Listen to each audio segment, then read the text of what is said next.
یہ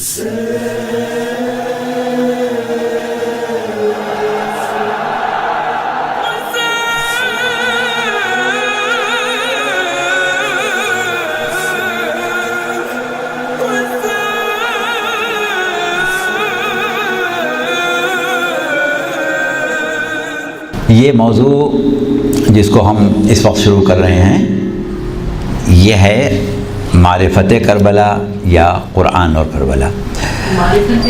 ہاں، آپ اس کو قرآن اور کربلا یا معرفت کربلا لکھ سکتے ہیں۔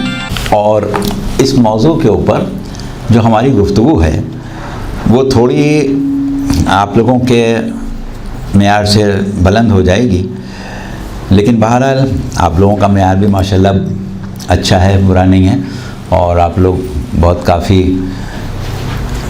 چیزوں میں محنت کر چکی ہیں، تو ایسا بھی نہیں ہے کہ آپ کی سمجھ میں نہیں آئے گا۔ لیکن دوسری چیز یہ ہے کہ یہ آپ لوگوں کے ذریعے ایک پیغام ہوتا ہے آگے سننے والوں کے لیے دنیا بھر کے، تو اس لیے آپ لوگوں کی ذمہ داری ہوتی ہے کہ تھوڑا سا توجہ سے سنیں اس کو۔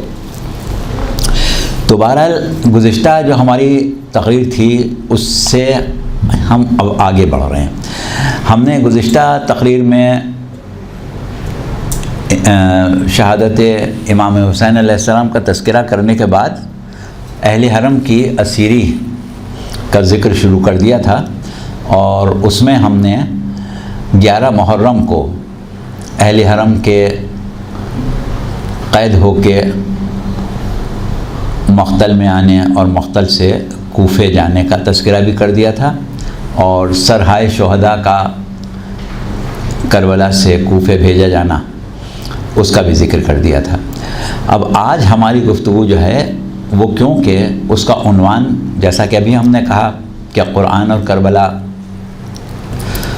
کے ذیل میں چلا گیا ہے، تو اب ہم گفتگو جو کریں گے وہ اس طریقے سے ہوگی کہ تاریخ بھی اس میں بیان ہوگی، اور اس میں ہم کچھ ایک فکری گفتگو جس کو ہم کہہ سکتے ہیں وہ بھی شامل ہوگی، یا یہ سمجھیں کہ تاریخ کے ذیل میں فکری گفتگو ہوگی۔ تو یہ ہماری اب آج سے شروع ہو رہی ہے۔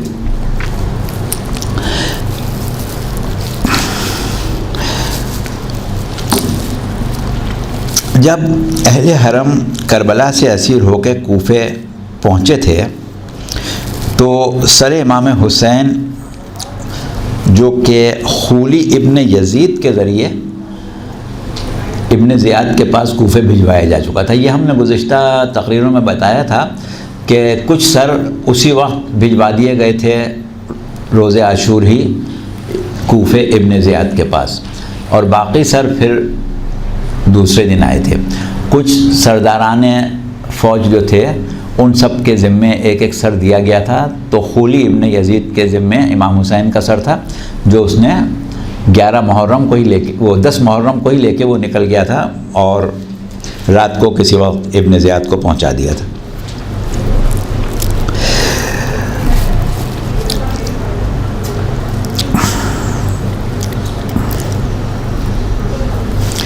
اب صورت آپ کو معلوم ہے، گو کہ آج مصائب کا دن نہیں ہے، لیکن بہرحال غم حسین ہمارے لیے ہر وقت تازہ ہے۔ تو یہ وہ موقع تھا کہ جب اہل حرم اسیر کر کے کوفے لائے گئے، وہاں سے ہم گفتگو کو شروع کر رہے ہیں۔ اور وہ منظر جو اہل حرم کی کوفے پہنچنے کی آپ رودات سنتے ہیں، اس کے مطابق اہل حرم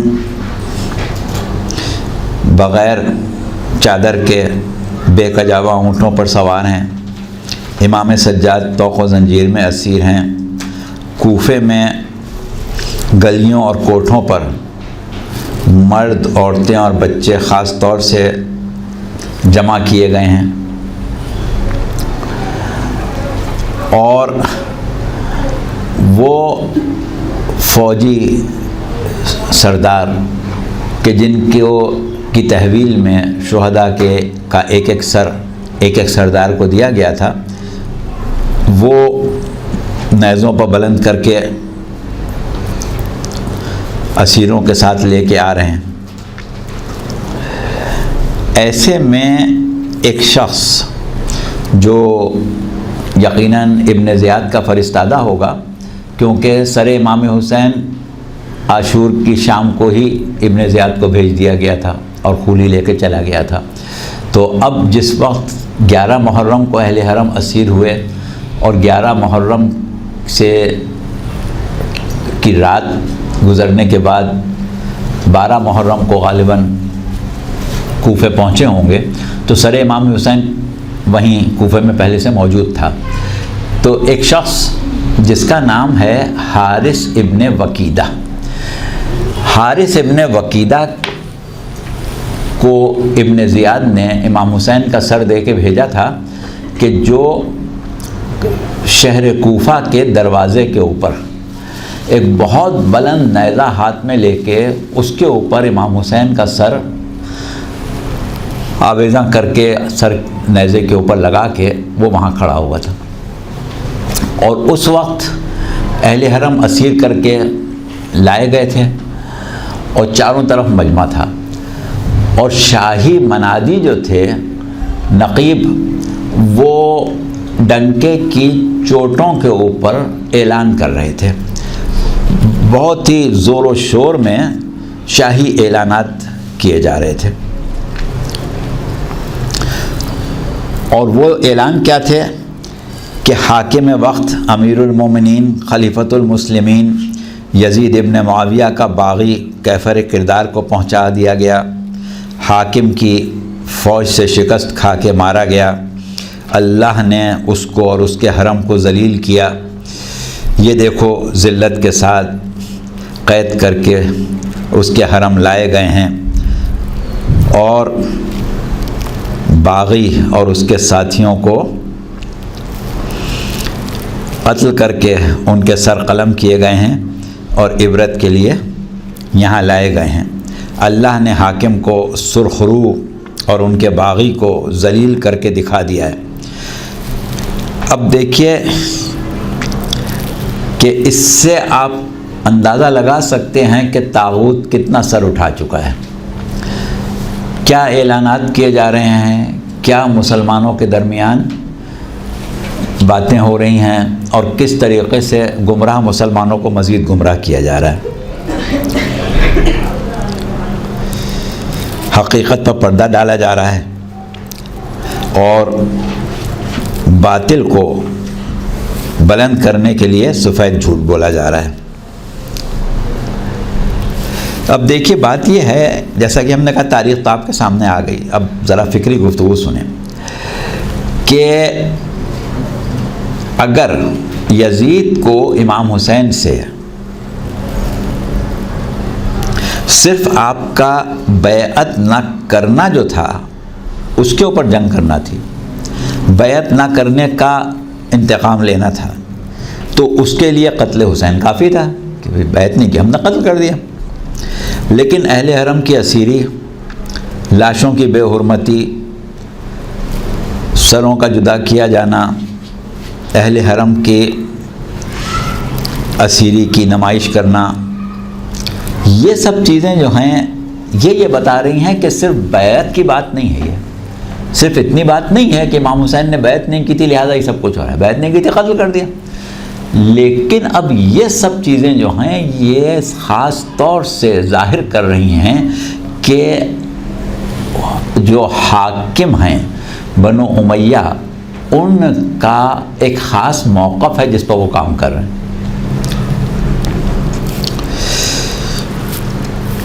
ان کے دلوں میں ایک دیرینہ بغاوت تھی، دیرینہ عداوت تھی، اور اس کے بعد آپ غور کریں کہ کربلا میں امام حسین کی شہادت کے بعد سے لے کے اور شام میں اہل حرم کے داخلے تک مستقل جس لفظ کے اوپر زور دیا گیا ہے وہ باغی پر زور دیا گیا ہے۔ باغی باغی باغی، آل محمد کو بار بار باغی کہا گیا ہے، اس کی وجہ کیا ہے؟ اس کے پیچھے کیا وجہ ہے کہ آل محمد کو باغی کیوں کہا جا رہا ہے؟ اب بات دیکھیے کیا تھی کہ کیونکہ یہ وہ لوگ ہیں کہ جو پیغمبر اسلام سے، دین حقہ سے، اور خاص طور سے جو پیغمبر اسلام کے وفادار لوگ تھے یا امیر المومنین علیہ السلام تھے، ان سب سے بڑی زبردست قسم کی شکست کھا چکے ہیں، اور وہ کینے ان کے دلوں میں بھڑک رہے تھے، کیونکہ پیغمبر اسلام نے جناب عمار یاسر کی شہادت کی خبر دیتے ہوئے علی اعلان یہ کہا تھا کہ عمار کو باغی گروہ قتل کرے گا۔ تو اب اس باغی گروہ کے دل میں اتنا بغض تھا رسول اللہ سے کہ اس نے بھی یہ طے کیا تھا کہ ہم اب ہماری بنائی ہے تو ہم آل رسول کو بار بار باغی باغی باغی باغی کہہ کے پیغمبر اسلام سے بدلہ لے رہے تھے۔ یہ پیغمبر اسلام سے بدلہ تھا، اور یہ وہ گروہ تھا کہ جس کے دل میں بغض و عداوت کی بہت سی وجوہات تھیں، جس میں پیغمبر اسلام سے بغض کی دو خاص باتیں تھیں، بلکہ اس کے علاوہ ان کا جو کامیابی تھی، جو مکے کو فتح کر لینا تھا، وہ سب تو اپنی جگہ ہے۔ ایک چیز یہ کہ ایک تو آپ نے اس گروہ کو باغی کہا تھا، دوسری چیز ایک یہ تھی کہ سورہ لہب جو قرآن میں نازل ہوا، اس کا آغاز کہاں سے ہوا تھا؟ ابو لہب کو بد دعا سے، اور اختتام کہاں ہوا؟ اس کی عورت کے اوپر، کہ اسے نفرت کے اوپر، اس کی عورت سے ایک خاص نفرت کا اظہار کیا گیا تھا، اور وہ عورت کون تھی؟ وہ عورت ام جمیل، ہاں، ابو سفیان کی بہن، ابو سفیان کی بہن، یزید کے باپ کی پھوپھی۔ بنو امیہ کو اس بات کی بہت زیادہ سخت عداوت تھی پیغمبر اسلام سے کہ ان پر نازل ہونے والے سورے میں ہمارے خاندان کی عورت سے اس طریقے سے نفرت کا اظہار کیا گیا۔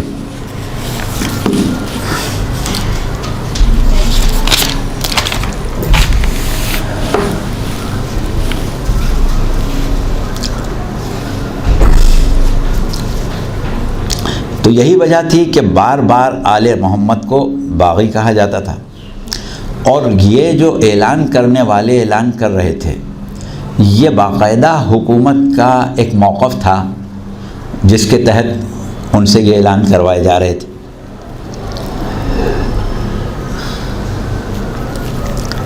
اور جو الفاظ وہ استعمال کر رہے تھے وہ وہی الفاظ تھے جو ان کو ان کے حاکموں نے دیے تھے۔ اب یہاں سے ہم آپ کی فکر کو ایک طرف موڑ رہے ہیں، ابھی تو یہ واقعات بہت سے ہیں، اس کو سنائیں گے کہ پروردگار عالم نے کیا کہا ہے کہ مکروا مکر اللہ واللہ خیر الماکرین۔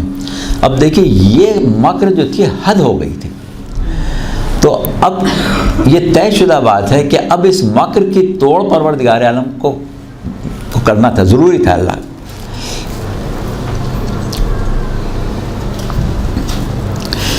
تو اب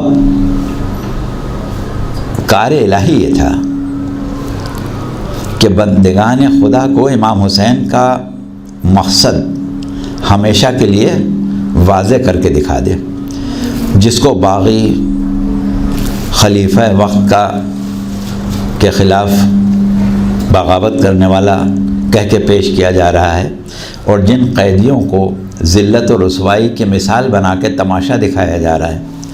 اگر اللہ جھوٹوں کو جھوٹا اور سچوں کو سچا ثابت کرنا چاہے تو اس امر پر یقیناً قادر ہے۔ اب دیکھیں تاریخ کیا بتاتی ہے۔ اس واقعے کے 7 راوی ہیں۔ دیکھیں ہم ایک واقعے کی طرف توجہ دلا رہے ہیں جس کے 7 راوی ہیں۔ جس میں سے 4 راوی مشہور ہیں، اور ان 4 میں بھی 2 اصحاب رسول ہیں، ایک زید ابن ارقم اور ایک سہیل ابن حبیب، اور تیسرا راوی ہے منہال ابن عمرو، اور چوتھا راوی جو ہے وہ شخص ہے کہ جس کو سر امام حسین دے کے ابن زیاد نے بھیجا تھا، حارث ابن وکیدہ۔ اس واقعے کو سید ہاشم بحرانی نے اپنی کتاب مدینۃ المعاجز میں عام مسلمانوں کے سلسلہ روایت سے بھی نقل کیا ہے۔ اس وقت کے بارے میں ان راویوں کا بیان ہے کہ سر سید الشہداء ایک مرتبہ کھنکھارا، جیسے کوئی بات کرنے سے پہلے کھنکھارتا ہے، اور پھر اس طرح تلاوت سورہ کہف کی کہ مجمع نے صاف طور پر سنی۔ اب دیکھیے یہ ایک خاص بات ہے کہ اتنا بڑا مجمع اتنی دور تک پھیلا ہوا ہے، شور و غل ہے، اور ایک اونچے نیزہ ہے جس کے اوپر دور سے امام حسین کا سر نظر آ رہا ہے، اور جب امام حسین کے سر نے تلاوت شروع کی سورہ کہف کی تو پورے مجمع نے سنی۔ اور حارث یہ کہتا ہے کہ میرے دل میں خیال آیا کہ میں یہ سر ابن زیاد کو واپس نہ کروں، تو ایک مرتبہ مجھ سے اس سر نے کلام کیا اور کہا کہ یہ تیرے بس کی بات نہیں ہے۔ اسی طرح سہیل ابن حبیب جو واقعے کے دوسرے راوی ہیں، وہ کہتے ہیں کہ میں نے سورہ کہف کو 9ویں آیت تک سنا۔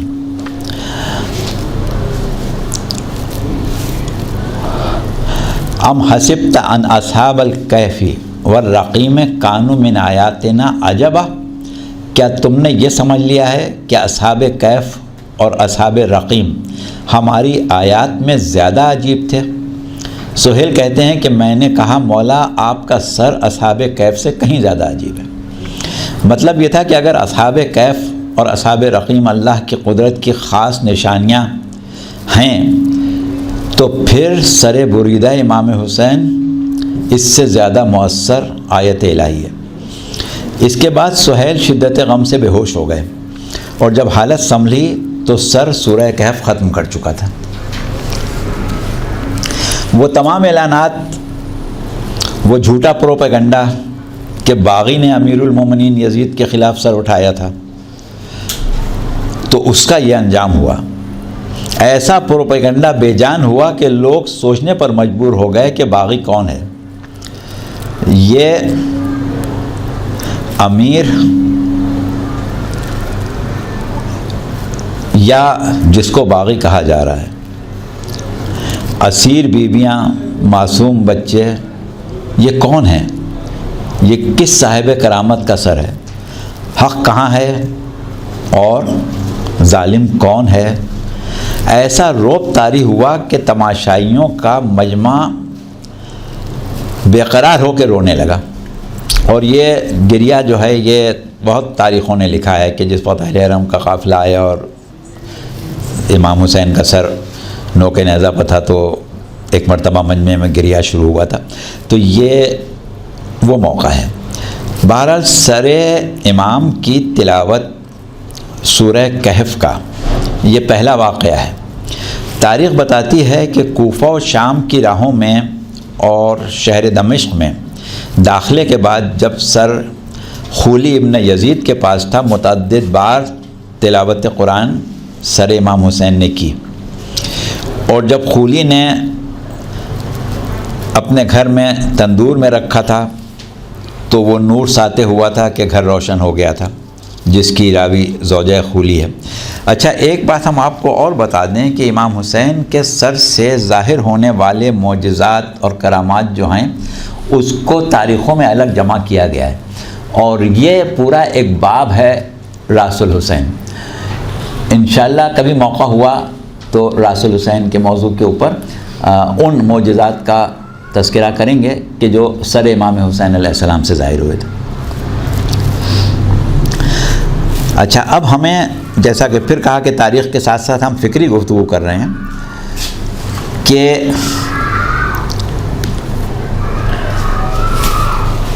ہمارا مقصد اس وقت اس امر کی طرف توجہ دلانا ہے کہ آخر کیا وجہ تھی کہ شہید ظلم نے جو وارث من عندہ علم الکتاب ہیں، ظاہر ہے امام حسین من عندہ علم الکتاب کے وارث تھے اور خلیفہ برحق معلم کتاب و حکمت ہیں، اور وہ معلم کتاب و حکمت کون ہے کہ جس کے بارے میں سورہ آل عمران کی 164ویں آیت میں پروردگار عالم نے ارشاد فرمایا ہے کہ لقد من اللہ علی المؤمنین اذ بعث فیہم رسولا من انفسہم یتلو علیہم آیاتہ ویزکیہم ویعلمہم الکتاب والحکمہ وان کانوا من قبل لفی ضلال مبین۔ یہ یعنی بے شک اللہ نے مومنوں کے اوپر یہ احسان کیا تھا کہ انہی میں سے ایک رسول کو مبعوث کیا کہ جو اللہ کی آیات کی تلاوت کرتا ہے، مومنین کے دلوں نفسوں کا تزکیہ کرتا ہے اور ان کو کتاب اور حکمت کی تعلیم دیتا ہے، اور جب تک ایسا نہیں ہوا تھا یہ کھلی بھی گمراہی میں تھے۔ تو اب ظاہر ہے کہ امام حسین اس کے وارث ہیں کہ جو یتلو علیہم آیاتہ ویزکیہم ویعلمہم الکتاب والحکمہ کا مصداق ہے، اور ایک ایسا مصداق ہے کہ جس کا وجود اور جس کی بعثت مومنوں کے اوپر اللہ کا احسان ہے۔ اب اللہ کتنے احسان بندوں پر کرتا ہے لیکن کبھی اس کو جتاتا نہیں ہے، یہ وہ احسان ہے جس کو پروردگار عالم یاد دلا رہا ہے۔ اور ایسا قاری قرآن کہ جو نفوس خلق خدا کو پاک کرنے والا کتاب خدا اور علوم اسرار الہیہ کا معلم ہے، اگر مبعوث نہ ہوتا تو عالم انسانیت کھلی گمراہی میں رہ جاتی، آج بھی اسی گمراہی میں ہوتی۔ اب حسین کا تعارف کیا کہہ کے کرایا تھا کہ حسین منی وانا من الحسین، تو وہ ذات کہ جو ایسی قاری قرآن ہے کہ اگر وہ قرآن کی تلاوت نہ کرتی تو زمانہ گمراہی میں رہتا، اور اس کا تلاوت قرآن کرنا اور نفوس کا تزکیہ کرنا مومنوں پر اللہ کا احسان ہے، اور حسین کون ہے؟ منیت کی منزل پر ہے۔ تو اب ظاہر ہے کہ اگر کوئی شخص حسین منی وانا من الحسین کی حدیث کا انکار بھی کرے تو حدیث ثقلین کا انکار نہیں کر سکتا، اور نہ امام حسین کے اطرتی اہل بیتی ہونے کا انکار کر سکتا ہے۔ تو ظاہر ہے کہ فیض پیغمبر اسلام حدیث ثقلین کے روح سے جن نفوس کے ذریعے جاری رہنا تھا اس میں ایک نام امام حسین کا بھی ہے۔ تو اس اعتبار سے اگر کوئی شخص، یہ بات ہم اس لیے کر رہے ہیں کہ اگر کوئی کہتا ہے کہ بھئی یہ کیسے معجزہ ہوا، کیا ضرورت تھی، کیوں امام حسین کے سر نے تلاوت کی، تو اس کی وجوہات ہم آپ کے سامنے رکھ رہے ہیں۔ اچھا، دوسری وجہ ایک اور، وہ یہ کہ جب پروردگار عالم نے حضرت مریم کو حضرت عیسیٰ کی بشارت دی اور کہا کہ یا مریم ان اللہ یبشرکی بکلمۃ منہ، یعنی فرشتوں نے کہا تھا کہ اے مریم ہم تم کو بشارت دے رہے ہیں، اور کس چیز کی بشارت؟ کہ وہ اللہ کا ایک کلمہ ہے جو اللہ تم کو عطا کرنے والا ہے، اور پھر ان کا مقرب بارگاہ ہونے کا بھی ذکر کیا تھا۔ پوری آیت جو اگر آپ آگے پڑھیں یہ سورہ آل عمران کی آیتیں ہیں، اور اس کے بعد ایک خاص صلاحیت کا بھی ذکر کیا تھا، اور وہ صلاحیت کیا تھی کہ وَيُكَلِّمُ النَّاسُ فِي الْمَهْدِ وَكَهْلًا وَمِنَ الصَّالِحِينَ، یعنی اللہ نے جناب عیسیٰ کی ایک صفت کا ذکر کیا، اور وہ صفت کیا ہے کہ یہ بچہ وہ ہے کہ ماں کے پیٹ سے پیدا ہوتے کے ساتھ ہی کلام کرے گا۔ بچہ ماں کے پیٹ سے پیدا ہوگا اور باتیں کرے گا، اور صالحین میں سے ہوگا۔ اب آپ دیکھیں کہ جناب عیسیٰ ابن مریم جو ہیں وہ گہوارے میں صاحب کرامت، بالغ النظر، صاحب علم کتاب، اور لوگوں سے کلام کر سکتے ہیں، تو کیا نفس خاتم الانبیاء شہادت کے بعد لوگوں سے کلام نہیں کر سکتا؟ اور وہ کلام تبلیغ حق ہے. اور بات یہ ہے کہ جناب عیسیٰ نے پیدا ہوتے کے ساتھ ہی جو باتیں کرنا شروع کی تھیں، کلام کیا تھا، جو کہ عام طور پر کوئی بچہ پیدا ہوتے کے ساتھ ہی نہیں کرتا. اس کی وجہ یہ تھی کہ دنیا ان کی حقانیت کو سمجھ لے. تو جب جناب عیسیٰ کی حقانیت کو سمجھانے کے لیے مشیت پروردگار یہ تھی کہ بچہ پیدا ہوتے کے ساتھ ہی بولنے لگے، تو پیغمبر اسلام کی حقانیت کو سمجھانے کے لیے مشیت خداوندی یہ کیوں نہیں ہوگی کہ سر بولنے لگے. اور پھر پروردگار یہ بھی کہہ چکا ہے کہ لا تحسبن الذین قتلوا فی سبیل اللہ امواتا، کہ جو اللہ کی راہ میں شہید ہوئے ان کو کبھی مردہ سمجھنا بھی نہیں. پھر اس کے بعد ایک چیز یہ ہے کہ اس کے اوپر الگ ہم بعد میں ابھی بات کریں گے قرآن و کربلا کے موضوع پر، کہ شہادت امام حسین میں آثار حیات جتنے واضح ہیں کسی شہید کی حیات میں اتنے واضح نہیں ہیں. یعنی ہر شہید زندہ ہے، لیکن جو آثار حیات امام حسین کی شہادت میں ہیں وہ کہیں نہیں ملتے. یہی وجہ ہے کہ امام حسین سید الشہداء قرار پائے. بہرحال یہ ایک تمہید تھی جو ہم نے پیش کر دی. اب ہم آپ کی توجہ ایک اور امر کی طرف دلائیں گے. ہمارے ایک جید عالم اب سے 150 سال پہلے گزرے ہیں، علامہ غلام حسنین کنتوری، اور بر صغیر میں علامہ کنتوری کے نام سے یاد کیے جاتے ہیں. یہ وہی بزرگ عالم ہیں اور عارف امامت، بڑے زبردست عارف امامت ہیں یہ.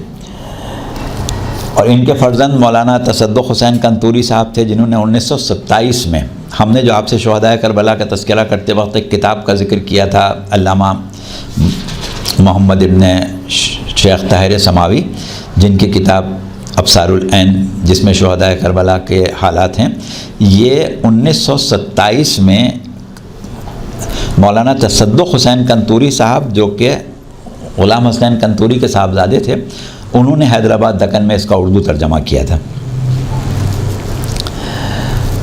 اور انہوں نے کنتوری صاحب نے متعدد کتابیں کربلا سے متعلق لکھی ہیں. میں تو بہت لکھی ہیں، مطلب کربلا سے متعلق بھی متعدد ان کی کتابیں ہیں، جس میں قرآن الحسینیہ بھی ہے. اور اسی میں ایک کتاب ہے ان کی جس کا نام ہے میتین فی مقتل الحسین من کتب الفریقین. اس کی چھوٹی چھوٹی 3 جلدیں ہیں، اور ان میں انہوں نے بہت سے اسرار و رموز کو بہت تحقیق کے ساتھ بیان کیا ہے. اور ہم یہ جو تقریریں آپ کے سامنے کریں گے انشاءاللہ قرآن اور اہل بیت، اس میں ان کی کتابوں سے ہی استفادہ کر کے آپ کے سامنے حقائق پیش کریں گے. تو انہوں نے اس کتاب میں ایک خاص باب قائم کیا ہے، اور وہ باب یہ ہے کہ کیا وجہ تھی کہ سر سید الشہداء نے قرآن کے سوروں میں سورہ کہف کا ہی انتخاب کیا. قرآن کی 114 سورے تھے، کوئی بھی پڑھ لیتے، سورہ کہف کیوں پڑھا؟ اس پر انہوں نے بہت کام کیا ہے، اور یہ ایک اندازہ پیش کیا ہے کہ سورہ کہف سب سے زیادہ مناسب تھا اس وقت جس وقت امام حسین تلاوت کر رہے تھے. اب یہ آپ کو معلوم ہے کہ سورہ کہف جو ہے وہ قرآن کا 18واں سورہ ہے اور مکی ہے، اور اس میں 110 آیتیں ہیں، 12 رکوع ہیں. اور اس کا آغاز کہاں سے ہوتا ہے؟ اس کا آغاز ہوتا ہے حمد باری تعالیٰ سے. اب دیکھیں، سب سے پہلا جو ہم آپ کے سامنے ایک نقطہ پیش کر رہے ہیں وہ یہ کہ ماحول کیا تھا، حالات کیا تھے، کیا پروپیگنڈا کیا جا رہا تھا.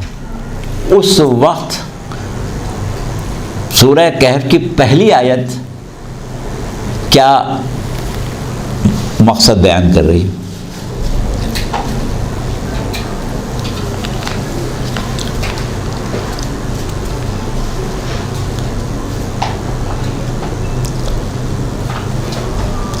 سورہ کہف کی پہلی جو آیت ہے وہ اللہ کی حمد سے شروع ہوتی ہے، اور نزول قرآن کا ذکر ہے. الحمدللہ الذی انزل علی عبدہ الکتاب وَلَمْ يَجْعَلْ لَهُ عِوَجًا، یعنی اس میں پروردگار عالم تمام حمد اللہ کے لیے ہے کہ اس نے اپنے بندے پر ایک ایسی کتاب کو نازل کیا کہ جس میں کوئی کسر نہیں چھوڑی۔ اچھا، یہ آیت اگر آپ اس پر غور کریں تو کافی حد تک یہ ملتی جلتی ہے سورہ فرقان کی پہلی آیت سے۔ وہاں کیا کہا گیا ہے؟ تبارک الذی نزل الفرقان علی عبدہ لیکون للعالمین نذیرا۔ سوال یہ ہے کہ اس وقت اس بات کو یاد دلانا کہ پروردگار عالم نے پیغمبر اسلام کے اوپر ایک ایسی کتاب کو نازل کیا کہ جو اپنی مثال آپ ہے، جو معجزہ سرکار رسالت ہے، جو کلام خود اپنی جگہ ایک ایسی چیز ہے کہ جس کو پروردگار عالم نے باقاعدہ تعدی کے طور پر پیش کیا، یعنی چیلنج کے طور پر پیش کیا کہ کوئی اس کی ایک آیت کا جواب بھی لا دے تو ہم جانیں۔ اس کو پیش کرنے کی وجہ کیا ہے؟ اس کی وجہ یہ ہے کہ بنو امیہ کا ایک خاص موقف تھا جس کا اظہار یزید سے پہلے کھل کے نہیں کرتے تھے وہ لوگ، لیکن اپنی محفلوں میں بہرحال کرتے تھے۔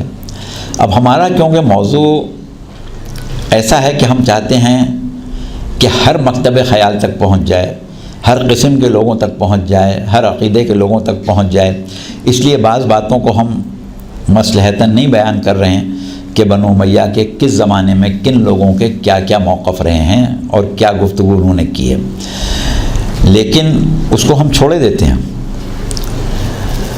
لیکن یزید کا معاملہ جہاں تک ہے اس کو بہرحال ڈھکا چھپا نہیں رکھا جا سکتا۔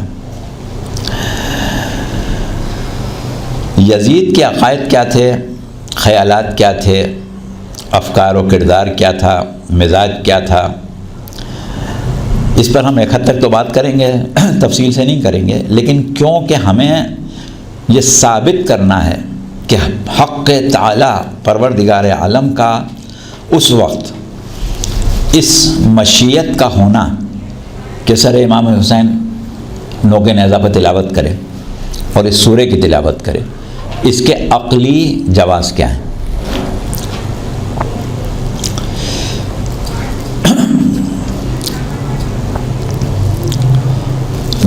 دنیا جانتی ہے کہ یزید کس قسم کا آدمی تھا۔ اب لوگ نہ مانیں وہ ایک الگ مسئلہ ہے، لیکن تاریخوں میں بہرحال موجود ہے۔ اب ایسی صورت میں اس کی جانشینی کے لیے اور اس کی بیعت لینے کے لیے پورے عالم اسلام پر اس کا تسلط قائم کرنے کے لیے کیا کچھ نہیں کیا گیا؟ بھرپور ریاستی وسائل استعمال کیے گئے اور عالم اسلام میں یزید کو منمانی کرنے کی پوری چھوٹ فراہم کی گئی ہے۔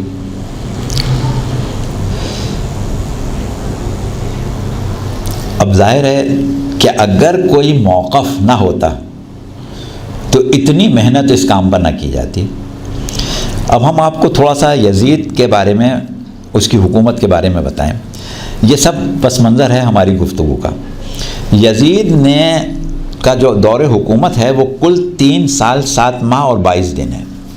یزید نے 3 سال 7 ماہ اور 22 دن حکومت کی، بس اس سے زیادہ نہیں کر سکا، اور جتنی محنت سے اس کو خلیفہ بنایا گیا تھا وہ اپنی جگہ ہے،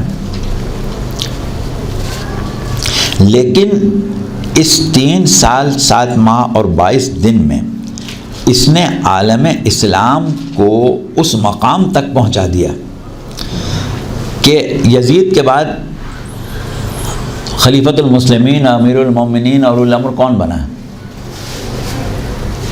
مروان ابن حکم۔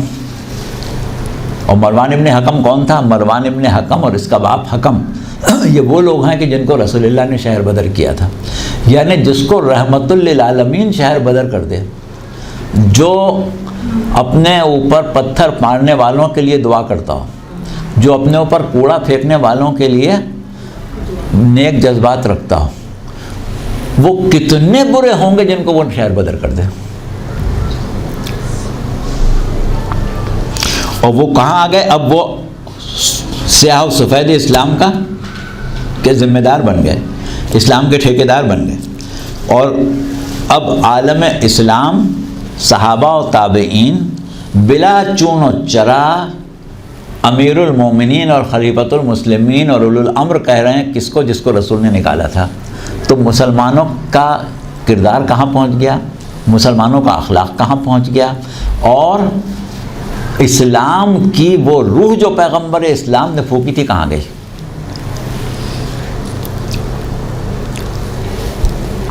اچھا اب دیکھیے، یہ تو ہم نے انجام آپ کو بتا دیا. اب وہ 3 سال جن میں یزید تخت خلافت پر عالم اسلام کا اولی الامر اور خلیفۃ المسلمین تھا، اس کا پہلا سال کیسے گزرا؟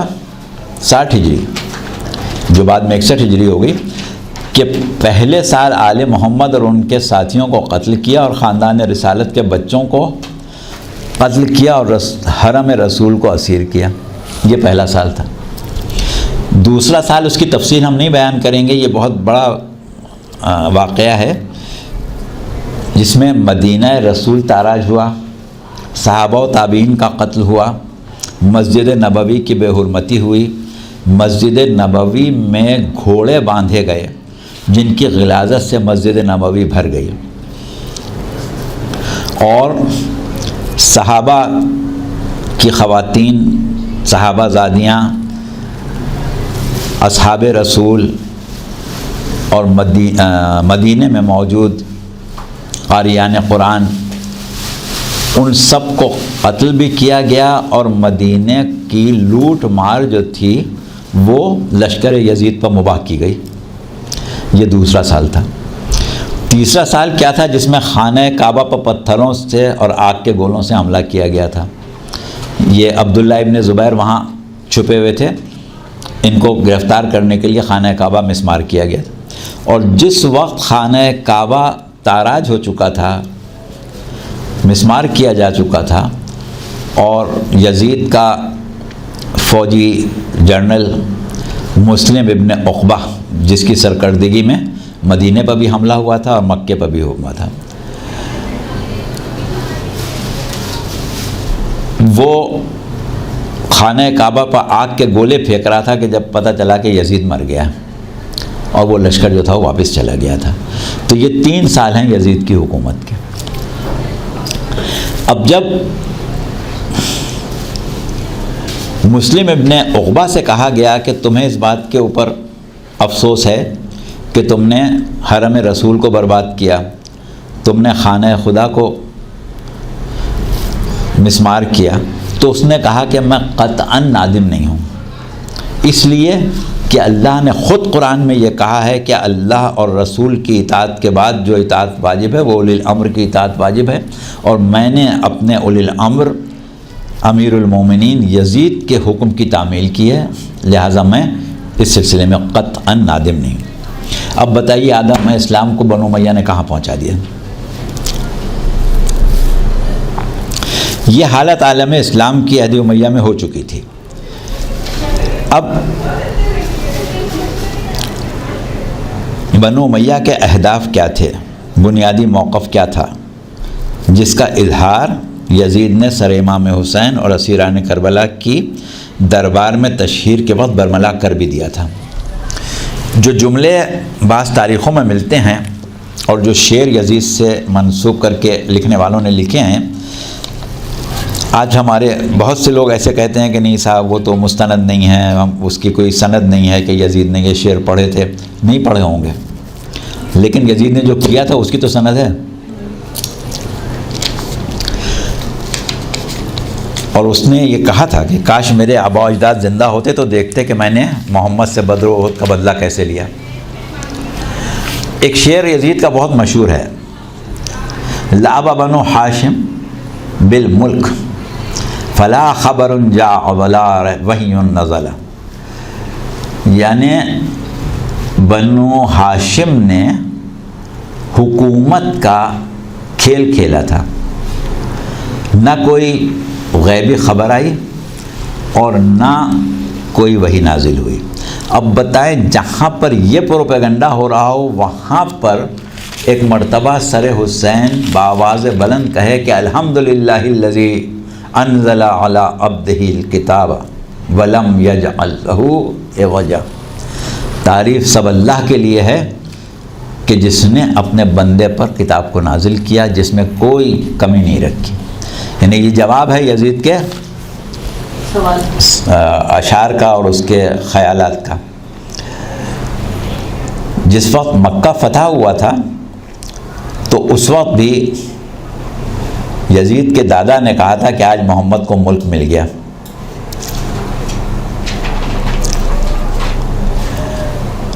تو بہرحال یہ ہم پس منظر آپ کے سامنے رکھنے ہیں۔ جو لوگ کہتے ہیں کہ نہیں صاحب یہ بھی غیر مستند ہے، آئیے کچھ مستند روایات کی طرف توجہ کریں۔ حضرت ابو ذر سے مروی ہے کہ حضور اکرم صلی اللہ علیہ وسلم نے فرمایا کہ جب بنو امیہ کی تعداد 40 کو پہنچ جائے گی تو بندگان خدا کو غلام بنائیں گے، مال خدا کو عطیہ و بخشش سمجھیں گے اور کتاب خدا کو ذریعہ مکر و فریب بنائیں گے۔ یہ مستدرک حاکم کی جلد 4 اور کنز العمال جلد 6 اس میں یہ حدیث موجود ہے۔ اور ہم دیکھتے ہیں کہ بنو امیہ سے یہ عمل مستقل طور پر صادر ہوئے ہیں جو تاریخوں میں محفوظ ہیں۔ اب پرانی تاریخوں کو آپ چھوڑیں، نہ کھنگالیں۔ عہد حاضر کے قابل قدر اور عام مسلمانوں میں بہت مقبول شخصیت مصر کی تحریک اخوان المسلمین کے مشہور دانشور سید قطب کی مارکۃ الآراء کتاب ہے العدالت الاجتماعیہ فی الاسلام۔ 1949 میں انہوں نے لکھی تھی۔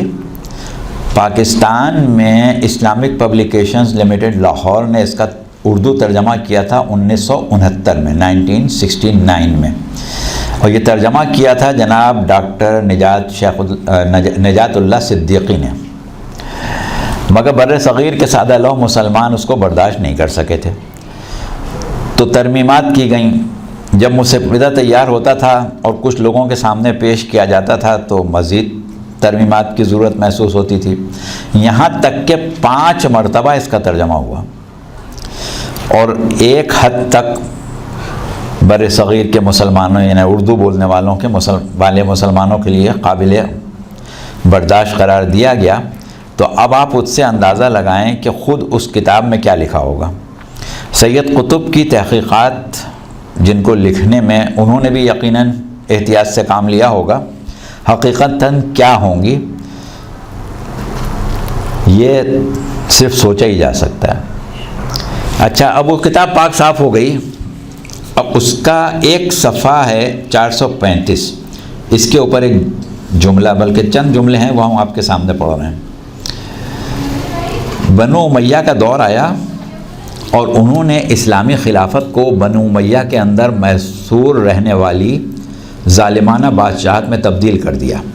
یہ اسلامی تعلیمات کا نتیجہ نہیں تھا بلکہ عہد جاہلیت کا اثر تھا جس نے روح اسلامی کو معطل کر دیا۔ اب دیکھیے، یہ ہم نے کتاب سے جملہ پڑھ دیا۔ کتاب کے دیگر اقتباسات وہ بھی ہم مکمل صفائی کے بعد جو ہمارے پاس موجود ہیں ابھی نہیں پڑھ رہے ہیں، ضرورت پڑی تو 2-4 جملے اور پڑھ دیں گے، لیکن ان 4 جملوں میں آپ دیکھیں کہ کیا حقیقت سمٹ کے آ گئی۔ یعنی اقتدار بنو امیہ جو ہے وہ پیغمبر اسلام کی تبلیغات دینی کی کوئی شکل نہیں تھی بلکہ جاہلیت کی طرف رجعت تھی، وہ بھی اتنی شدید کہ روح دین الہی فنا ہو گئی تھی، کیونکہ انہوں نے کہا نا کہ اسلامی روح کو معطل کر دیا تھا۔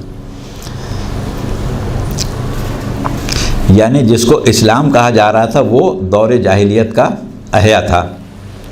اچھا، اب دیکھیں اس کتاب کا ایک 36 کا صفحہ 36 پر یزید کی بیعت کا احوال یہاں سے شروع ہوا۔ یہ بیعت جہاں سے بیان کرنے وہ ذرا سنیں۔ شام میں یزید کی بیعت لینے کے بعد امیر معاویہ نے سعید ابن العاص کو یہ ذمہ داری سپرد کی کہ کسی ترکیب سے اہل حجاز کو اس کا قائل کریں، مگر وہ اس کوشش میں ناکام رہے۔ اس کے بعد آگے چل کے وہ لکھتے ہیں کہ امیر خود مال و دولت لاؤ لشکر لے کے مکے تشریف لائے، مال و دولت استعمال کیا، دھمکیاں، زور زبردستی، ایک ایک فرد کے سر پر 2 سپاہی کھڑے کرنا، جگہ جگہ جھوٹ کا سہارا لینا، غرض بڑی محنت سے اور بڑی سمجھداری سے یزید کی بیعت لینے میں امیر کامیاب ہوئے اور یہ مہم سر ہوئی۔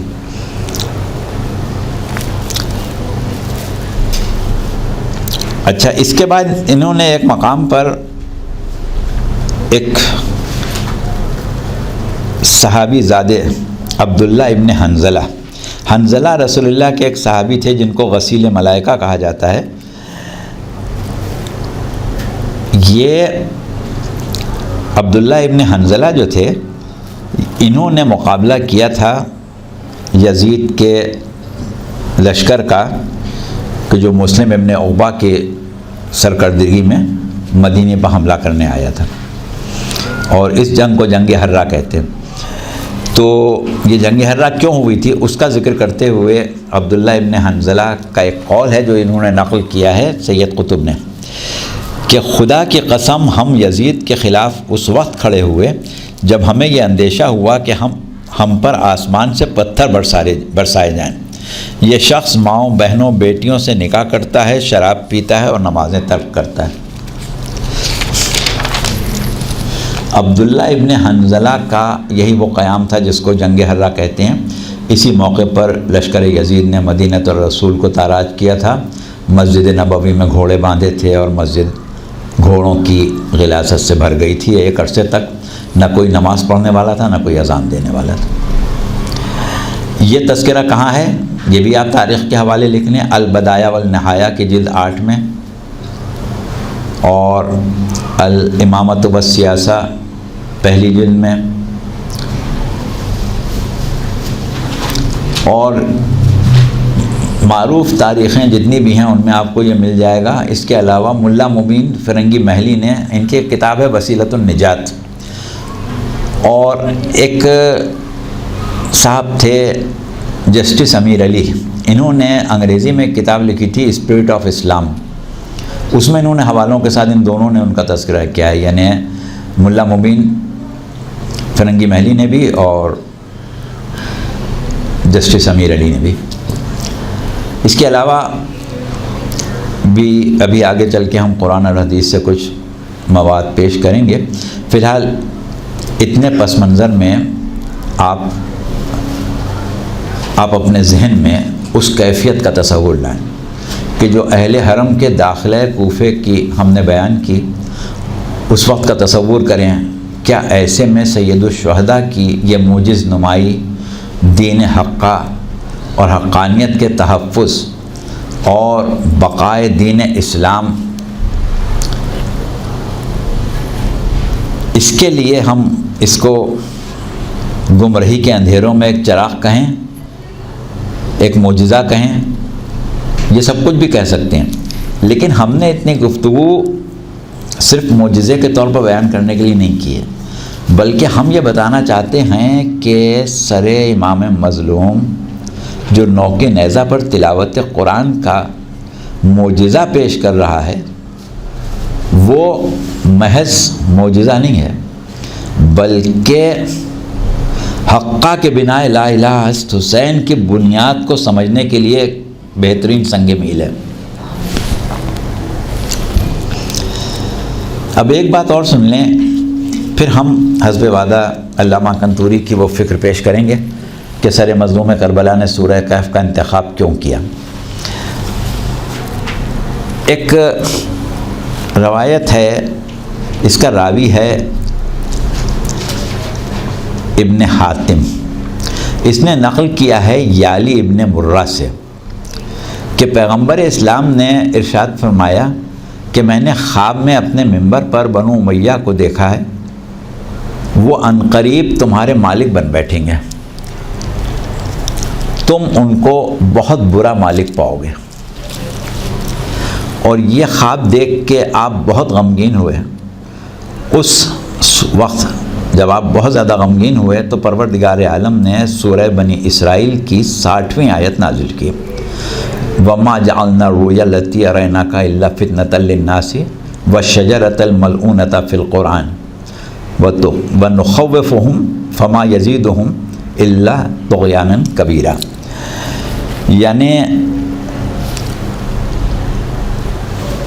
وہ خواب، اے پیغمبر اسلام، وہ جو خواب ہم نے آپ کو دکھایا ہے وہ لوگوں کی آزمائش ہے، اور ایک ملعون شجرہ، ایک نسب جس کو قرآن نے ملعون اور لعنت زدہ قرار دیا ہے، وہ شجرہ ہے۔ اور ان کی کیفیت کیا ہے کہ ہم اگر انہیں ہدایت کی طرف بلاتے ہیں، انہیں ڈراتے ہیں، تو سوائے بغاوت کے، سوائے طاغوت کے کسی چیز میں اضافہ نہیں ہوتا۔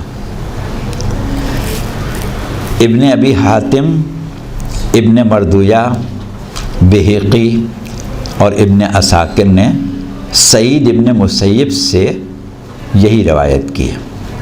اچھا، اب یہاں پر ہم آپ کو ایک بات اور بتا دیں کہ وہ لوگ عالم اسلام میں ایک طبقہ ہے جو رسول اللہ کی معراج کا منکر ہے۔ وہ یہ کہتا ہے کہ رسول اللہ بنفس نفیس معراج پر تشریف نہیں لے گئے تھے، خواب میں دیکھا تھا۔ تو وہ لوگ جو یہ کہتے ہیں کہ رسول اللہ نے خواب میں دیکھا تھا، انہوں نے اس خواب کو معراج کے خواب سے ملا کے اس کی تفسیر کی ہے، اور اس میں انہوں نے کہا ہے کہ وہ رسول اللہ نے خواب میں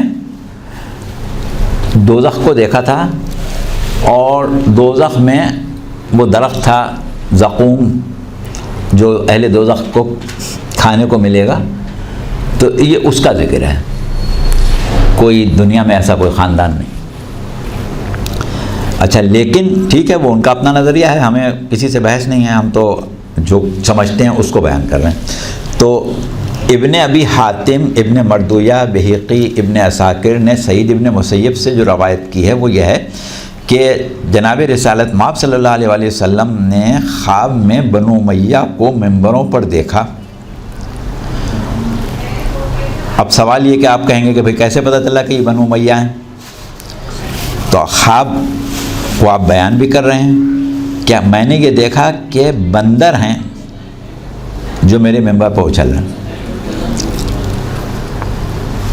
اور اس کے بعد آپ بہت رنجیدہ ہوئے، اور جب آپ رنجیدہ ہوئے تو آپ پر اللہ نے یہ وحی نازل کی جو ابھی آیت ہم نے پڑھی کہ وَمَا جَعَلْنَا الرُّؤْيَا الَّتِي أَرَيْنَاكَ إِلَّا فِتْنَةً لِلنَّاسِ، کہ اے رسول آپ پریشان نہ ہوں، یہ جو ہم نے آپ کو خواب دکھایا ہے یہ دراصل آپ کی امت کا، یعنی لوگوں کا امتحان ہے۔ اب لوگوں میں کون؟ یعنی آپ کی امت کا امتحان ہے، اور یہ تعارف ہے ایک ملعون نسب کا۔ اچھا، طبری اور قرطبی نے بھی سہیل ابن سعد سے روایت کی ہے کہ رسول خدا نے اپنے ممبر پر بنو امیہ کو بندروں کی طرح اچھلتے کودتے دیکھا تھا، اور آپ بہت غمگین ہوئے تھے، اور اس کے بعد تاحیات کسی نے آپ کو ہنستے نہیں دیکھا تھا، بس اللہ نے یہ آیت نازل کی۔ اچھا، اب اگر حضور اکرم کی حیات طیبہ میں، اب دیکھیے یہ ایک فکری گفتگو، ابھی تاریخ آ گئی یا پھر فکر پر ہے، اگر پیغمبر اسلام صلی اللہ علیہ وآلہ وسلم کی حیات طیبہ میں یہ ملعون شجرہ آپ کے لائے ہوئے دین اسلام کے سیاہ و سفید کا مالک بن جاتا، اور آپ کا کلمہ پڑھنے والے ان کو خلیفۃ المسلمین اور امیر المومنین مان کے ان کی اطاعت کرنے لگتے، تو آپ کے قلب پر کیا گزرتی؟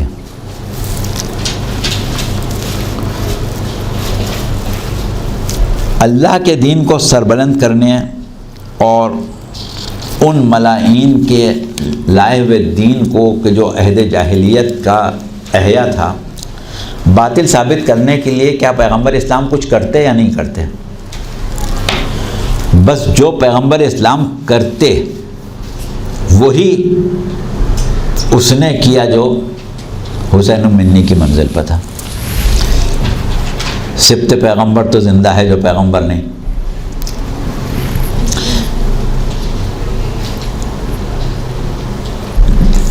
طلب بیعت اور حکم قتل سننے کے بعد جب امام حسین نے مدینے سے روانگی کی تیاری کر لی اور قبر رسول سے رخصت ہونے لگے اور رسول کی قبر پر پوری رات گزاری، تو رسول نے خواب میں جو منبر پر بنو امیہ کے بندروں کو اچھلتے دیکھا تھا، اس خواب کو ایک مرتبہ ملا دیا. امام حسین کو ایک خواب نظر آیا. آپ نے کہا تھا، اللہ نے کہا تھا کہ یہ لوگوں کی آزمائش ہے تاکہ لوگ پہچانے جائیں کہ کون حق پر ہے کون باطل پر. بعض جگہ ہمیں ملتا ہے تاریخ میں کہ جب امام حسین علیہ السلام مدینے سے نکل گئے تھے اور راہ غربت میں سفر کر رہے تھے، تو بعض لوگ آ کے کہتے تھے کہ ابن رسول اللہ آپ بہت خطرے کی طرف جا رہے ہیں، ہمیں آپ کی جان کا خطرہ ہے، آپ اس ارادے کو ترک کر دیں، عراق کی طرف نہ جائیں، رسول اللہ کہہ چکے ہیں کہ آپ عراق میں قتل کیے جائیں گے. تو آپ یہ کہتے تھے کہ اگر میں نہ جاؤں تو یہ امت آزمائی کہے سے جائے گی. لہذا یہی ہوا کہ آپ نے سنا ہے کہ امام حسین نے خواب میں پیغمبر اسلام کو دیکھا تھا اور کہا تھا کہ بیٹا حسین اب جلدی کرو کہ اللہ تمہیں زمین گرم پر خاک و خون میں تڑپتا دیکھنا چاہتا ہے. ابھی ہم اس طرف آ رہے ہیں، لیکن آپ دیکھیں سورہ عنکبوت میں پروردگار عالم نے کیا کہا ہے. احسب الف لام میم کے بعد احسب الناس ان یترکوا ان یقولوا آمنا وهم لا یفتنون، کہ کیا لوگوں نے یہ سمجھ لیا ہے کہ ہم ان کو چھوڑ دیں گے اس طرح سے کہ وہ کہیں گے کہ ہم ایمان لے آئے اور ان کی آزمائش نہیں ہوگی. بس حسین کی قبر رسول پر جب آنکھ لگ گئی تو نانا نے خواب میں یہی کہا تھا کہ اب حسین وہ وقت آ گیا ہے کہ تم کو یہ اقدام کرنا ہوگا کہ رہتی دنیا تک اہل ایمان جان لیں کہ شجرہ ملونہ کے مقابل حسین نے وہ کام کر دکھایا جو کوئی کرنے والا نہیں تھا. اب اللہ نے بھی اپنے اس خون ناحق کو زندہ رکھنے کا ذمہ اپنے اوپر لیا اور ہدایت حق کا تسلسل ہمیشہ کے لیے باقی رکھا. اب یہ پھر ایک الگ موضوع آ جاتا ہے، اس پر ابھی ہم نہیں، بعد میں بات کریں گے. اب باطل قوتیں ہمیشہ سے کربلا کو چھپانے اور ہر طرح مٹانے کی کوششیں کرتی رہی ہیں اور کر رہی ہیں اور کرتی رہیں گی، لیکن نہ کربلا کبھی فرسودہ ہوئی ہے اور نہ ہوگی.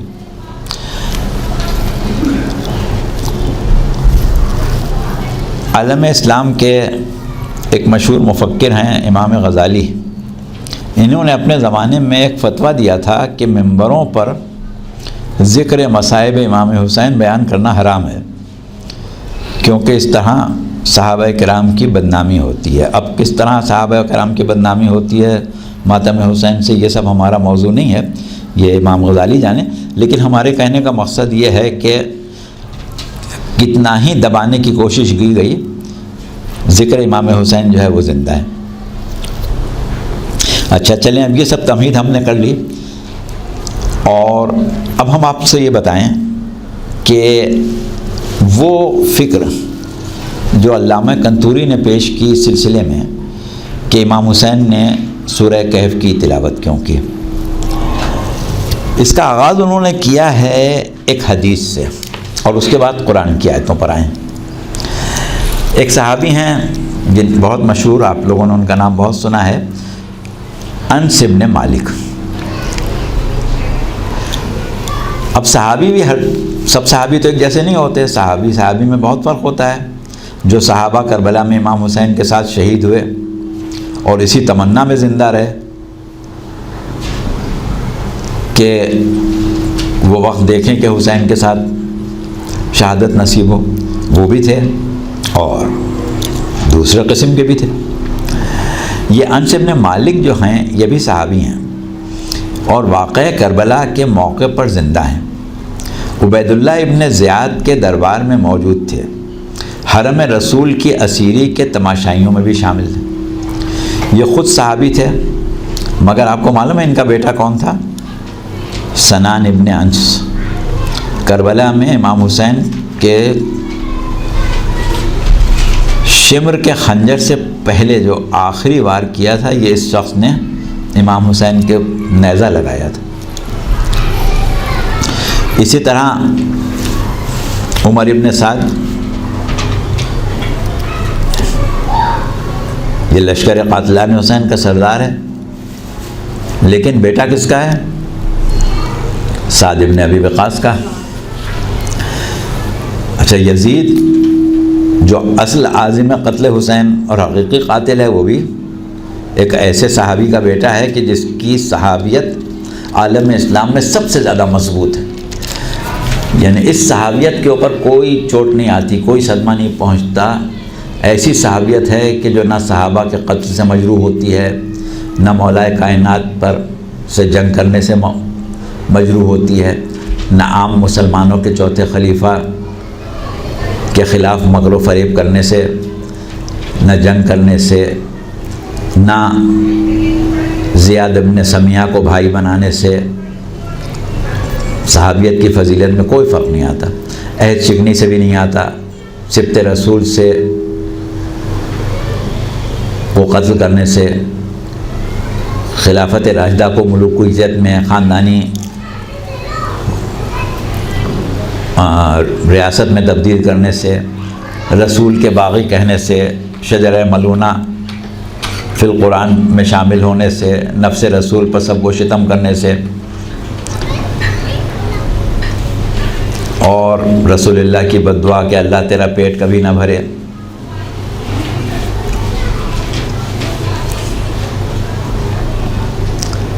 اسی طرح فاسق کو خلیفہ رسول بنانے سے، کچھ بھی کر لے صحابیت پر فرق نہیں آتا۔ کسی بھی صحابی کی صحابیت اتنی مضبوط نہیں ہے جتنی اس صحابی کی عالم اسلام کے نزدیک مضبوط ہے۔ بہرحال ان کی صفات تو اس سے بہت زیادہ ہیں، ہمیں اس سے بحث نہیں ہے، چند مثالیں ہم نے بیان کر دیں۔ ان چیزوں کی قباحت اتنے مضبوط تقدس صحابیت پر کوئی برا اثر نہیں ڈال سکی۔ اس سے اندازہ لگایا جا سکتا ہے کہ ان کی صحابیت کس پائے کی صحابیت تھی۔ خیر، ہم ذکر کر رہے تھے انس ابن مالک صحابی رسول کا، کہ یہ شہادت امام حسین، اسیری اہل بیت اور تلاوت سورہ کہف کے عینی شاہد ہیں۔ انہوں نے پیغمبر اسلام کو لب و رخسار امام حسین کے بوسے لیتے بھی دیکھا تھا، اور ابن زیاد کو لب و دندان حسین کو اپنی چھڑی سے چھیڑتے اور ذلیل کرتے بھی دیکھا تھا۔ یہ اور بات ہے کہ ابن زیاد کو ٹوکنے کی ضرورت نہیں سمجھی انہوں نے، لیکن جب زید ابن ارقم نے دیکھا تھا تو انہوں نے غصے میں آ کے ابن زیاد کو ٹوکا تھا۔ اور یہ روایت ابن مغازلی شافعی نے بھی لکھی ہے، اور دیگر راویوں کی بھی بیان کردہ روایت ہے۔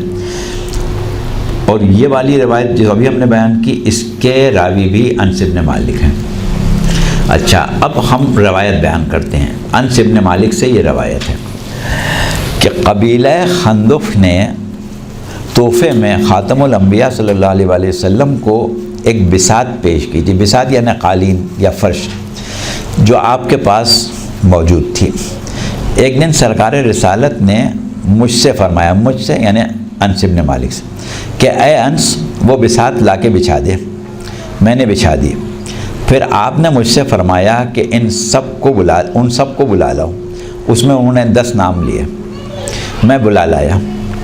آپ نے سب کو بساط پر بیٹھنے کا حکم دیا۔ سب بیٹھ گئے۔ پھر آپ نے علی کو اپنے پاس بلایا اور بہت دیر تک باتیں کرتے رہے۔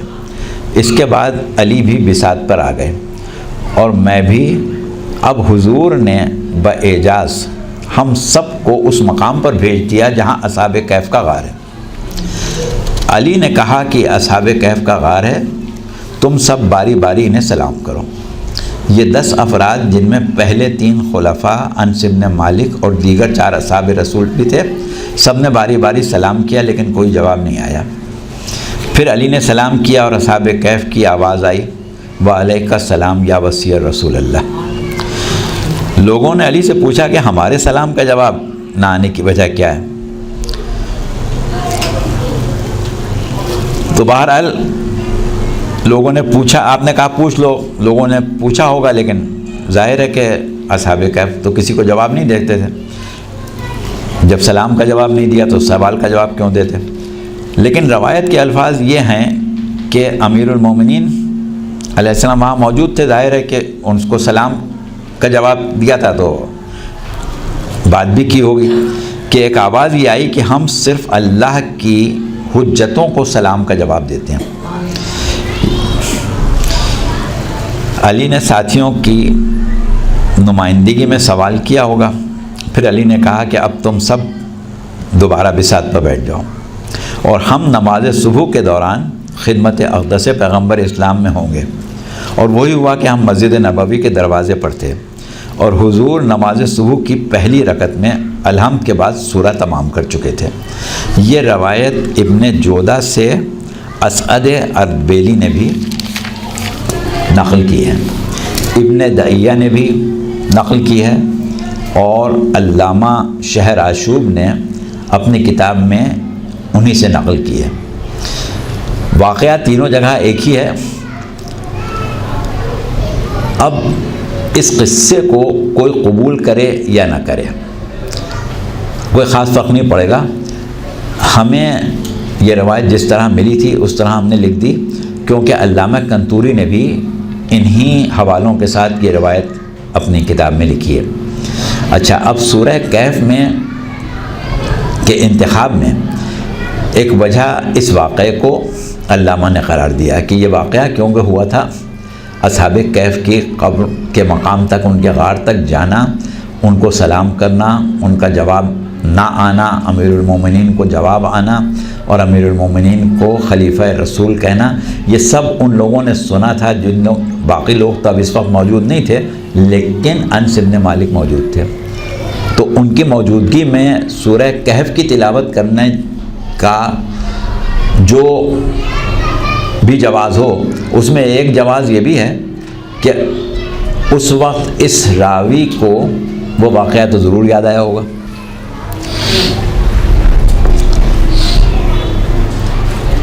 کہ جس میں امیر المومنین علیہ السلام کے حقیقی حجت خدا فی الارض ہونے کا دعویٰ اور دلیل جو ہے وہ اصحاب کہف کی طرف سے موجود ہے۔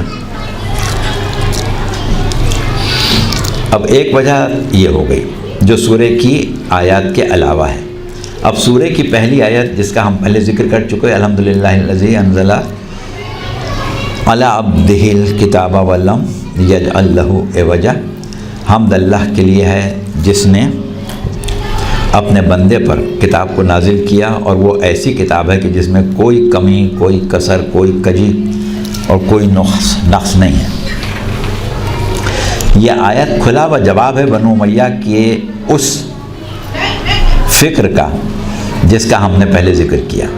جب آل محمد رسن بستہ دربار یزید میں کھڑے تھے تو یزید نے یہ شعر پڑھا تھا، لعب بنو ہاشم بالملک فلا خبر جاء ولا وحی نزل۔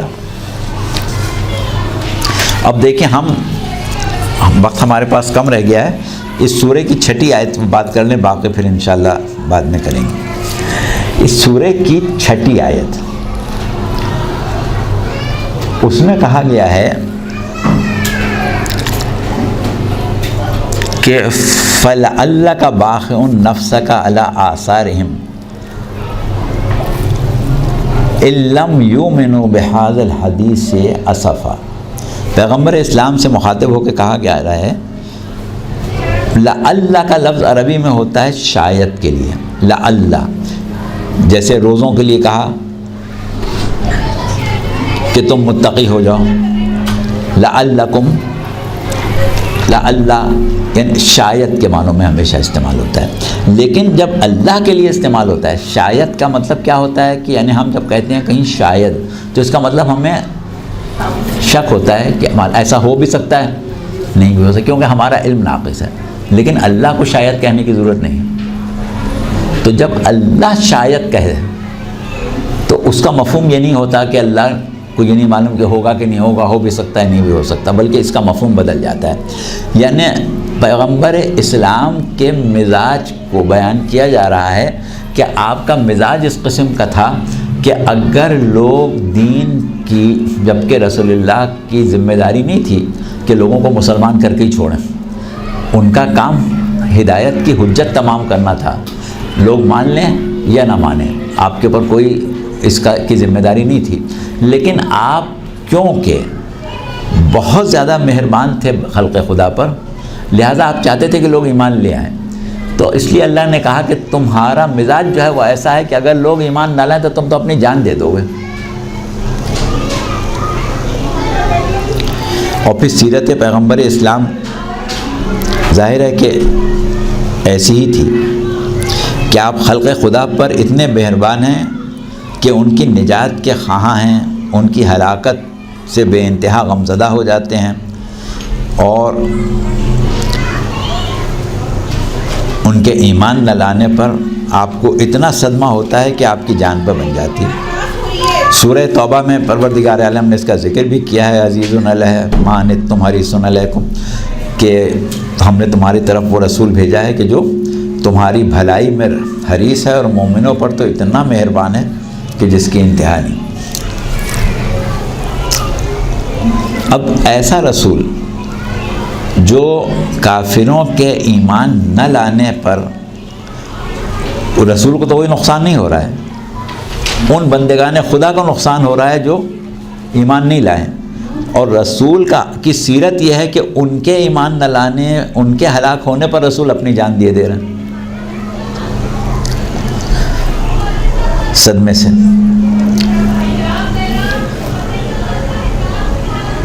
اب وہ رسول جو خلق خدا کی گمراہی کے صدمے سے اتنا غمزدہ ہوتا ہے کہ اگر دین اسلام کو مکمل طور سے باغیوں کے قبضے میں دیکھے، جبکہ صرف خواب میں دیکھ کے بے چین ہو گئے تھے،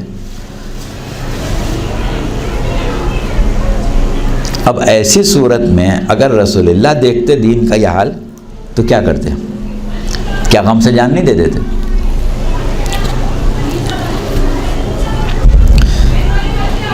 اب اگر رسول اللہ کو یہ معلوم ہے کہ اس جان کے جانے سے اور اس خون کے بہنے سے حق و باطل کے درمیان حد فاصل قائم ہو جائے گی، قیامت تک ہدایت پانے والے ہدایت پاتے رہیں گے، تو رسول اپنی جان اس ذبح عظیم کے لیے پیش کر کے یقیناً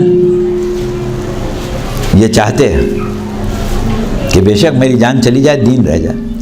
اب ظاہر ہے کہ رسول اللہ نہیں ہے تو امام حسین تو ہیں، تو لہٰذا چھٹی آیت جو ہے وہ واضح طور پر یہ بتا رہی ہے کہ سیرت رسول یہ ہے کہ ایسے حالات میں رسول ہوتے تو جان دے دیتے، اب رسول نہیں تھے تو کون جان دے؟ تو اب دیکھیے سورہ کہف امام حسین پڑھ رہے ہیں، اس میں یہ سارے حقائق جو ہیں وہ سمٹ کے آ گئے۔ اب اس کے بعد ابھی ہماری گفتگو جاری ہے، اور ہمارا خیال تھا کہ ہم آپ کو وقت کے اندر پوری کر لیں گے، اور لائے بھی ہم اتنا ہی مواد تھے کہ جو وقت میں پورا ہو جاتا، لیکن بہرحال کچھ باتیں ایسی ہوتی ہیں کہ جن کو ٹھہر ٹھہر کے بیان کرنا پڑتا ہے۔ سورہ کہف کی ایک خوبی اور ہے، سورہ کہف کی ایک خاص خوبی یہ ہے کہ اس میں ایک ولی غائب کا ذکر ہے، جناب خضر کا۔ 39ویں آیت سے لے کے 42ویں آیت تک،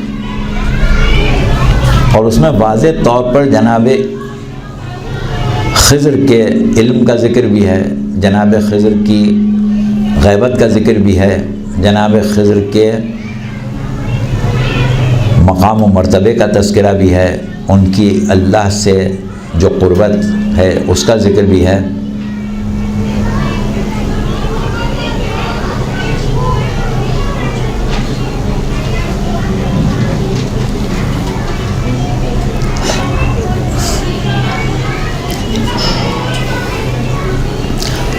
اب یہ کہ ہمارا وقت پورا ہو گیا ہے تو ہم یہاں پر اس کو روکے دے رہے ہیں۔ اب انشاءاللہ کل ہم اس کو یہیں سے شروع کریں گے، اور سورہ کہف کا یہ معاملہ جو ہے وہ یہاں پر ختم ہونا اچھا نہیں ہوا، کیونکہ کل ہمیں اس سے آگے بات کرنا تھی۔ بہرحال یہ کہ اب آپ لوگ اس کو سن رہے ہیں تو، اور کل جو لوگ سنیں گے وہ دوسرے ہوں گے۔ ہم جلدی جلدی اس کو آپ کو بتا ہی دیتے ہیں کہ پھر اس کے بعد سورہ کہف کی جو آیت 44 ہے اس میں بھی خاص تذکرہ ہے۔ ہم آیت چھوڑے دے رہے ہیں، صرف اس بات کا ذکر کر رہے ہیں کہ اقتدار کے بارے میں گفتگو ہے، کہ اقتدار جو ہے وہ صرف اللہ ہی کا ہے، اور باقی کسی کا اقتدار جو ہے وہ حق نہیں ہے۔ پھر اس کے بعد اسی میں حیات دنیا کی بے ثباتی کی طرف بھی توجہ دلائی گئی ہے۔ پھر 46ویں آیت سے قیامت کا ذکر شروع ہو جاتا ہے۔ ان مسلمانوں کو تنبیہ جنہوں نے آل محمد کو چھوڑ کے دین کے باغیوں کی اطاعت میں فلاح تلاش کی تھی۔ 50ویں آیت میں ابلیس کا ذکر ہے، اور آیت یہاں ختم ہوتی ہے کہ تمہیں کیا ہو گیا ہے کہ تم مجھے چھوڑ کے شیطان کو اپنا ولی بنا رہے ہو۔ تو یہ سب باتیں جو ہیں وہ یزید کی اطاعت کرنے والوں کے اوپر بہت ہی حسب حال ہیں۔ پھر سورہ کہف کی 52ویں آیت میں شرک کے ارتکاب کا ذکر ہے، ان لوگوں کا ذکر ہے جنہوں نے مشرکین کی اطاعت قبول کی اور بنو امیہ کی شہنشاہیت کو قبول کیا تھا، ان کے حسب حال ہے۔ پھر اس کے بعد صورت یہ ہے کہ عذاب الہی کا ذکر ہے 56ویں آیت میں، اور کافروں کا حال بیان کیا گیا ہے۔ پھر وہ ہم نے حدیث بیان کی تھی کہ بنو امیہ ہر حلال کو حرام اور ہر حرام کو حلال کر دیں گے۔ اس سے متعلق 57ویں آیت میں خود اپنے عمل، 57ویں آیت میں اور امام نے جو عمل تلاوت کیا ہے اس کی طرف اشارہ ہے، اور ارشاد ہے کہ اس سے، ہاں اسی لیے بس ہم جلدی سے اس کو 2 منٹ میں ختم، 1 منٹ میں ختم کریں۔ اس سے بڑا ظالم کون ہوگا کہ جو آیات کے سنائے جانے کے بعد نصیحت حاصل نہ کرے۔ تو یہ بھی اس میں بیان کر دیا گیا ہے۔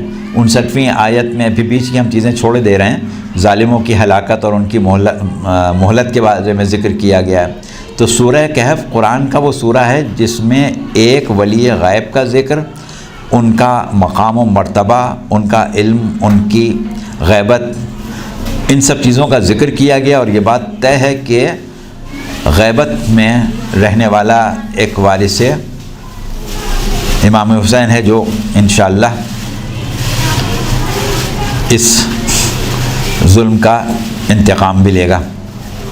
پھر 60 سے لے کے 86 تک 26 آیات میں بہت غور کرنے کی ضرورت ہے ان آیات پر تفسیر میں۔ پھر 1 گھنٹہ اگر ہو جائے تو ہم اب اس کو چھوڑے دیتے ہیں۔ آج کا دن ختم ہو گیا، لیکن تھوڑی سی گفتگو ہماری بات کی رہ گئی، اور بات ہماری یہاں پر طے ہو گئی کہ امام حسین علیہ السلام کا سر مبارک جو سورہ کہف کی تلاوت کر رہا ہے، اس میں 2 چیزیں ہم نے پیش کی، کہ ایک تو یہ کہ یہ تلاوت کا واقعہ ہوا کیوں، اور ایک یہ کہ سورہ کہف کی ہی تلاوت کیوں ہوئی۔ تو اس طرح یہ قرآن اور کربلا کے موضوع پر پہلی تقریر ہو گئی۔ اب انشاءاللہ آئندہ موقعوں پر ہم باقی تقاریر کریں گے۔ فی امان اللہ، خدا حافظ۔